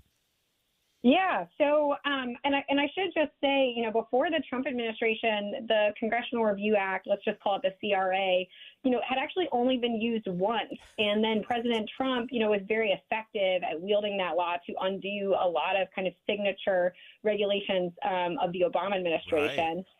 So just to highlight some of the ones that Biden is trying to finish up here, a huge one is this Securities and Exchange Commission climate rule, which requires publicly traded companies to disclose information about their climate impact. Currently, the regulation is kind of clogged up in the courts, but this is something that Biden is talking about when he talks to Gen Z, when he talks to, environmental voters, as he tries to get progressives kind of on the Biden train. Another popular one is a limit on junk fees. And so under a rule that the Consumer Financial Protection Bureau released, junk fees are capped at $8, credit card fees are capped at $8, which the president has called junk fees. This is popular with voters. Again, this is another one that is clogged up in the courts. But then one that is kind of in my wheelhouse is a labeling regulation when it comes to beef. So, most beef, if it says American made, you think that comes from American ranchers out west, for example. But under a loophole that a lot of companies have used, Brazil and Mexican beef can be repackaged in the U.S. and then called product of the USA. And Biden basically wrote a regulation that eliminated that loophole. And that's something he's campaigning on with rural voters and in farm country.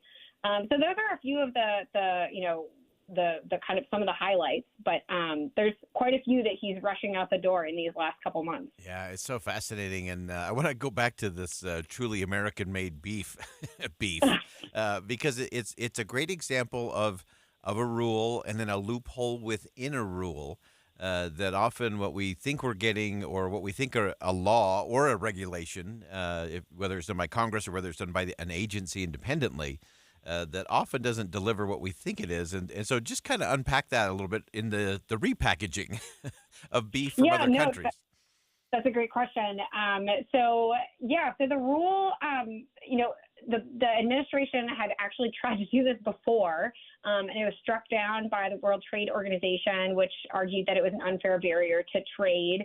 And the way the Biden administration has sought to kind of determine a middle ground is this is actually a voluntary labeling rule. So if you want to use product of the USA, the meat has to be bred, born, raised, and packaged in the U.S. You can just leave off a country of origin label. You can just, if it's not that. And so that was kind of how the Biden administration sought to close that loophole.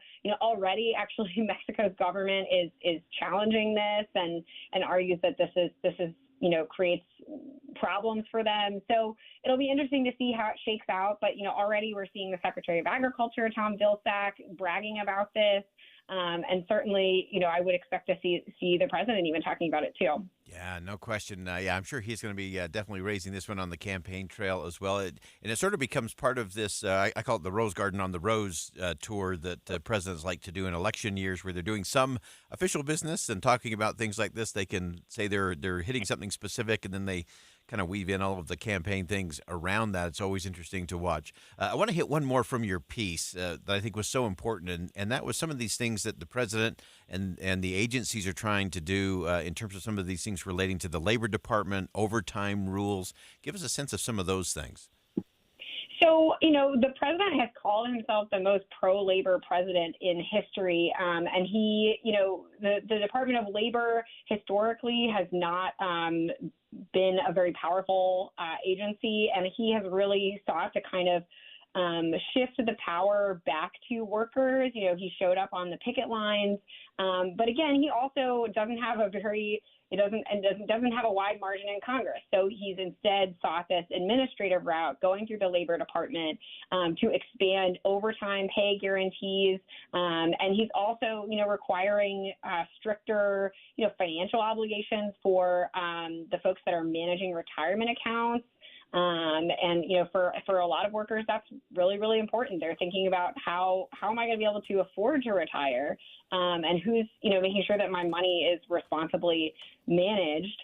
So that's kind of, overall, that's kind of how his package is working together. And again, this is a way for a president that doesn't necessarily have a majority in Congress to kind of gin up support for workers through federal agencies.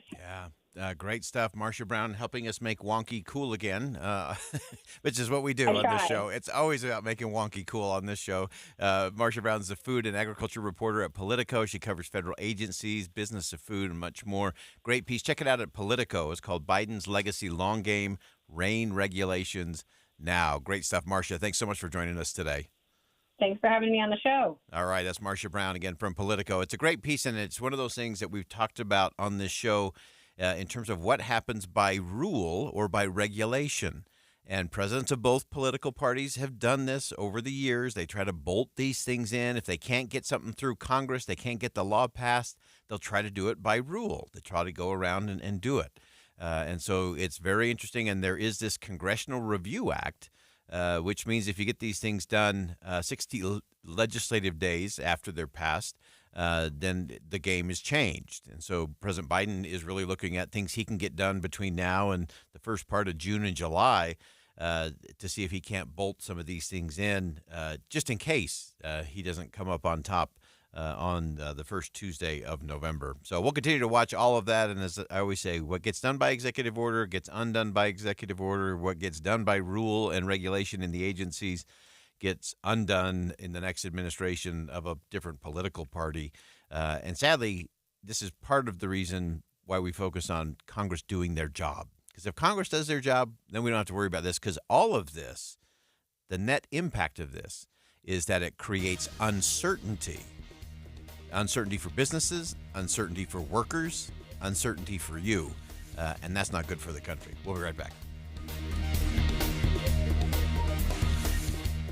You know, Deb, you and I have had this conversation so many times. We think, oh, I wish I had a little more light here or maybe a ceiling fan there. That's why we love Master Electrical. So anytime we have an electrical problem, we know we can call them and they will give us their upfront pricing guarantee. Because we're not going to do it yourself. We're going to leave it to the professionals. And this upfront pricing guarantee is fantastic. I'm sure you've been bitten by bids in the past where they say, oh, that's going to take half a day.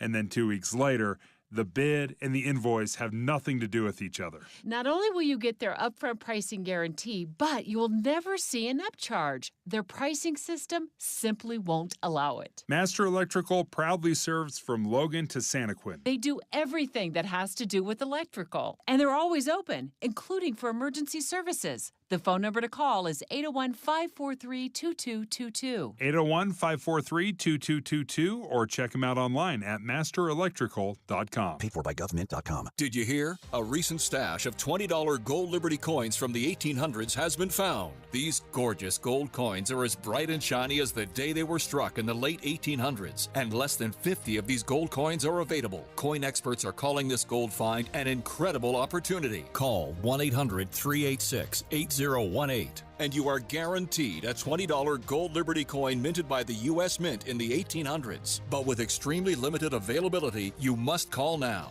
These gold Liberty coins from the 1800s are still in uncirculated condition. That is history you can hold in your hand. To learn more, call 1-800-386-8018. Call now and you'll receive a free American Coin Collector's Bonus Package, a $75 value free with every order. Call 1-800-386-8018 now to secure your $20 gold Liberty coins dated from the 1800s before they sell out. That's 1-800-386-8018. Utah, you love the spring, so don't spend it painting. Do what Mike did. He called Rhino Shield. Our home is basically a contemporary with stucco finish, and we just started noticing that the paint was just fading and the stucco would just look like garbage. We had received a postcard from Rhino Shield, and we decided to take a look at it. Rhino Shield ceramic technology is formulated for our unique climate here in Utah and is Class 1 fire rated. The process with Rhino Shield and their crew, they were just very conscientious. We had problems in the past with painters. They leave debris and everything. Well, we didn't have that with Rhino Shield. Now you can get the guaranteed protection of Rhino Shield for 15% off the regular price. The thing about Rhino Shield, the heat gain has been reduced, and we save $70 a month. You don't hear that about any type of paint. Remember, Utah, this is a limited time offer, so call now, 435-246-4466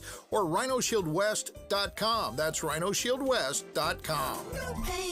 Go Rhino Shield. IVC is celebrating 20 years providing quality service in Utah. You've probably heard their saying by now, life starts when the pain stops. IVC is the most trusted interventional and vein center in the state, and they've been voted Best of Utah Valley 10 years running. The 7 physicians at IVC provide state-of-the-art, comprehensive vein care with many years of experience. The team at IVC takes the time to get to know you and your veins so you're comfortable with the right diagnosis and the right treatment. Patients are like family at IVC. You've also heard many radio ads over the years with real people describing how IVC has dramatically improved their quality of life by eliminating the pain and discomfort caused by varicose veins. Well, what are you waiting for? Don't let vein disease slow you down even one more day, because life starts when the pain stops. Visit ivein.com today to set up a free screening. That's ivein.com. There's never been a better time to test drive that Hyundai you've always wanted. You're your journey. Own every mile in a brand new Hyundai. Visit buyhyundai.com or see your Utah Hyundai dealer today. What are your plans for the summer season? I know everybody in my circle of friends is already starting to plan where they're going to go and what they're going to do. But if you're starting to think now that some of your joint problems that you've had with a knee, for instance, that might keep you away from hiking, or an elbow that might keep you from playing your pickleball, might sort of derail those plans, I've got great news for you, particularly if you've been worried about and trying to avoid surgery or steroids or other drugs. They may no longer be your best option, because QC Kinetics, the nation's leader in the most exciting revolution in pain management, have arrived here in Utah. If you're tired of those achy joints, you need to call QC Kinetics now. Our bodies were created to heal themselves, but natural biologics need to be concentrated and sent directly to those areas that are causing you problems. Call QC Kinetics and find out how they can help for a free consultation. 385-766-1987. 385-766-1987. That's 385-766-1987. There are so many soda weight loss success stories, Tim, like your daughter. She lost 42 pounds. Like me, I lost 34 pounds. And this is Chuck, who has had even more success. I let go of about 120 pounds in about 1 year. Mobility's back. There was times like putting on socks and shoes, you'd be a little winded bending down. You know, when people see me, they're just shocked. You know, they always ask you, like, what'd you do? And I tell them, I came to soda, I did that. You know, I tell them about it. At the end of the day, it's accountability. These guys, I don't think I would have done it on my own if I didn't have their support. I tried to do it on my own, Tim. I failed miserably. I just got frustrated because I thought I was eating right, and I just kept gaining weight. And that nutritionist that is with you every step of the way is the difference maker. It's that accountability we talk about. And his example of being able to tie your shoes, it's the little things that'll change in your life. Find out how this great program can help you. Go to sodaweightloss.com. It is spelled SOTA, and it stands for State of the Art. With the 3 things you need to know this hour, I'm Dan Bomas. First, Summit County deputies say there was a shootout at a party last Sunday that left 2 people hurt. 4 are now facing criminal charges. Second, just because we've had a couple of wet winters, experts say that doesn't mean we shouldn't expect another drought. Third, experts say life jackets are at the top of the list of boating safety issues going into Memorial Day weekend. 70 degrees, mostly cloudy in Salt Lake City. Back to Inside Sources on KSL News Radio. Hear elevated conversation on crucial issues. Boyd Matheson on Inside Sources. Welcome back to Inside Sources here on KSL News Radio. It is great to be with you today. As always, I am Boyd Matheson. As we round out the program today, just want to remind you, if you missed anything today, you missed a lot. But you don't have to. Just go to KSL Podcast, KSLpodcast.com, click on Inside Sources, and you go to any segment of the show. So if you missed one, or maybe you jumped in and out of the car, you missed a portion of one, you can go back and listen to the entire thing, all of our great guests, all of the deep insight. I actually use this as a way to go back because our guests are so good. We learn so much from them that I go back and retake notes so that I can make sure I really lock in the things that I learned during the course of the day and during the course of the program. And so you can do that. Just go to KSLpodcast.com. You can pick out any single one. And I want to actually go back to one of our segments as we close out the day because this was so important to me in terms of how we think about who we are, how we think about where we are as a country. In the 2 o'clock hour today, we dissected a speech by Condoleezza Rice, former Secretary of State, that she delivered down at Stanford University recently. And she said a couple of things that just grabbed me. I listened to them this morning, then I re-listened to them. We shared them during the 2 o'clock hour, and I want to reshare where she concluded her speech about where America stands, because I think it's worth all of us rethinking about what we think we know about who we are.